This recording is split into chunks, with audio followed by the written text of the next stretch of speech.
Indian airlines की flight 24 अप्रैल 1993 को शनिवार के दिन 1:57 पर दिल्ली के इंदिरा गांधी इंटरनेशनल एयरपोर्ट से श्रीनगर के लिए उड़ान भरती है। इस फ्लाइट में 135 पैसेंजर्स के साथ 6 क्रू मेंबर्स भी मौजूद थे। फ्लाइट के उड़ान भरने के थोड़ी देर बाद अचानक से एक पैसेंजर सीट से उठता है और बाकी पैसेंजर्स से कहता है कि उसका नाम सईद सलाउद्दीन है। सईद सलाउद्दीन नाम का ये शख्स पायलट्स को धमकी देता है कि अगर उसकी बात नहीं मानी जाती है तो सभी अंजाम भुगतने के लिए तैयार रहे। ये सुनकर पैसेंजर्स, क्रू मेंबर्स और पायलट्स के होश उड़ जाते हैं और सभी डर जाते हैं। वह कहता है कि फ्लाइट को तुरंत ही काबुल की तरफ ले चलो। डरे और सहमे हुए पायलट्स के पास कोई दूसरा चारा नहीं होता है। 2:43 पर दिल्ली एयर ट्रैफिक कंट्रोल को एक मैसेज आता है। उस मैसेज में लिखा होता है, हम अफगानिस्तान के काबुल शहर जा रहे हैं। लेकिन यहीं पर कहानी में नया ट्विस्ट आता है। दरअसल काबुल का रास्ता लाहौर यानी पाकिस्तान से होकर गुजरता था। जैसे ही प्लेन पाकिस्तान की एयर स्पेस में पहुंचा, लाहौर एयर ट्रैफिक कंट्रोल ने चेतावनी जारी कर दी और प्लेन को पाकिस्तानी एयर स्पेस में घुसने से मना कर दिया। पाकिस्तान में घुसने की इजाजत न मिलने पर सलाउद्दीन चौंक गया। अब ये तो कोई नहीं जानता कि उस वक्त सलाउद्दीन के दिमाग में क्या चल रहा था, लेकिन कुछ भी उसके मुताबिक नहीं हो रहा था। सलाउद्दीन को बिल्कुल उम्मीद नहीं थी कि पाकिस्तान प्लेन को अंदर आने की इजाजत नहीं देगा। उसने पायलट से कई बार लाहौर एटीसी से बात करने को कहा। प्लेन में फ्यूल सिर्फ श्रीनगर तक के लिए था और आखिर में फ्लाइट लाहौर के ऊपर से गोल चक्कर लगाते हुए वापस इंडिया लौटने लगती है। आखिर में 3:20 पर प्लेन अमृतसर के राजा सांसी एयरपोर्ट पर लैंड कराया जाता है। यहाँ सलाउद्दीन ने प्लेन में फ्यूल भरने की मांग की। प्लेन को रिफ्यूल करने के बाद सलाउद्दीन पायलट्स को प्लेन को दोबारा से काबुल ले जाने के लिए फोर्स करने लगता है। थोड़ी देर में यह खबर भारत के कैबिनेट सेक्रेटरिएट और दिल्ली एयरपोर्ट की सेंट्रल कमेटी के पास पहुंच जाती है और तुरंत ही CMG यानी क्राइसिस मैनेजमेंट ग्रुप इस सिचुएशन को हैंडल करने के लिए एक्टिव हो जाता है।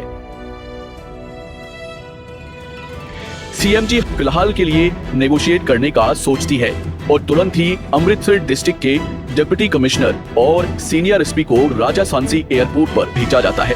बातचीत से कोई हल न निकलने के बाद शाम के लगभग 6 बजे पंजाब पुलिस के director general KPS Gill situation को संभालने के लिए एयरपोर्ट पहुंचते हैं और नेगोशिएशन की कमान अपने हाथ में लेते हैं।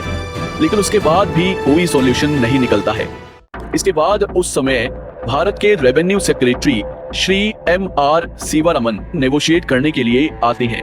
उस समय मनमोहन सिंह भारत के फाइनेंस मिनिस्टर थे। उसकी मांगों के बारे में पूछा जाता है, लेकिन वह सिर्फ एक चीज को लेकर अड़ा हुआ था, प्लेन को किसी भी तरह काबुल ले जाना है। पूरा दिन निकल जाता है और दोनों अधिकारी गिल और सीवारमन उसे समझाते हैं कि पाकिस्तान अपने एयर स्पेस में प्लेन को घुसने नहीं दे रहा है। तभी सलाउद्दीन उनसे कहता है कि किसी भी तरह पाकिस्तान ATC से कांटेक्ट करो। इसके बाद गिल पाकिस्तान DGCA से बात करके जहाज को पाकिस्तान में एंट्री दिलाने की कोशिश करते हैं, लेकिन पाकिस्तान DGCA एयरक्राफ्ट को एंट्री देने से साफ इनकार कर देता है। पाकिस्तान में एंट्री न मिलने के बाद सलाउद्दीन के लिए अब इधर कुआं उधर खाई वाला हिसाब हो गया था। करे तो करे क्या? गिल और बाकी अधिकारी समझ चुके थे कि अब उसके पास ज्यादा ऑप्शंस नहीं बचे हैं। यह बात राहत के साथ साथ खतरे की भी थी। यहाँ दूसरी तरफ दिल्ली CMG से निर्देश थे कि नेगोशिएशन को देर तक खींचा जाए। गिल और बाकी अधिकारी ने अपनी कोशिश जारी रखी। पूरे 6 घंटे तक नेगोशिएशन चलता रहा। इस दौरान उन्होंने कैसे भी करके उलझाई रखा। इसको लेकर गिल बताते हैं, ऐसी सिचुएशन में आपको पुलिस वाले के साथ साथ एक साइकोलॉजिस्ट की भूमिका भी निभानी पड़ती है। गिल ने उलझाई रखने के लिए तरह तरह के बहाने बनाए। उन्होंने पहले कहा कि उनका फ्यूल टैंक तैयार नहीं है, बाद में बोले कि प्लेन का टायर खराब है और अंत में उन्होंने यह बहाना तक बनाया कि तुम तो सरकारी कर्मचारियों को जानते ही हो, फॉरेन मिनिस्ट्री में एक ऐसे ही कामचोर ने छुट्टी ले रखी है, इसलिए देरी हो रही है। सलाउद्दीन गिल की बातों से इतना फ्रस्ट्रेट हो चुका था, तभी गिल ने दिल्ली CMG से जल्द एक्शन लेने को कहा।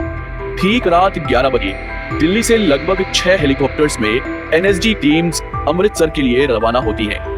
ये पहली बार था जब भारत में किसी एंटी हाईजैकिंग रेड में ब्लैक कैट कमांडोज का इस्तेमाल हो रहा था। अब तक सलाउद्दीन की मांग बदल चुकी थी। वह कहने लगा था कि काबुल नहीं तो कम से कम दिल्ली ले चलो, और इस बार सभी अधिकारियों ने उसकी इस मांग को सिरे से खारिज कर दिया, क्योंकि अब सभी अधिकारियों को इंतजार था तो सिर्फ एक चीज का, और वो थी एनएसजी टीम। जल्दी एनएसजी टीम एयरपोर्ट पर पहुंचकर अपना ग्राउंड असेसमेंट शुरू कर देती है। दिल्ली की तरफ से हरी झंडी दे दी गई थी और 25 अप्रैल ठीक रात 1 बजे शुरू होता है ऑपरेशन अश्वमेध। एनएसजी के क्रैक 52 स्पेशल एक्शन ग्रुप की टीम्स इस काम के लिए भेजी गई थी। करीब 62 कमांडोज ने प्लेन को चारों तरफ से घेर लिया था। सलाउद्दीन कॉकपिट में अधिकारियों के साथ नेगोशिएशन में उलझा हुआ था। ठीक 1 बजे 4 लोगों की टीम प्लेन के अंदर घुसती है। इससे पहले कि सलाउद्दीन कुछ समझ पाता, महज 12 सेकंड्स के अंदर कमांडोज ने सारे यात्रियों को सुरक्षित प्लेन से उतार दिया। पूरा ऑपरेशन सिर्फ 5 मिनट में खत्म हो गया।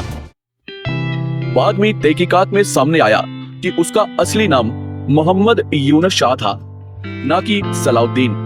वह एक हिजबुल मुजाहिदीन का मेंबर था। हालांकि हिजबुल मुजाहिदीन ने इस पूरे ऑपरेशन की जिम्मेदारी लेने से साफ इनकार कर दिया। वीडियो पसंद आई हो तो वीडियो को लाइक करें और चैनल को सब्सक्राइब करें। फिलहाल के लिए हमें दीजिए इजाजत और आपसे मुलाकात होगी अगली वीडियो में। शुक्रिया।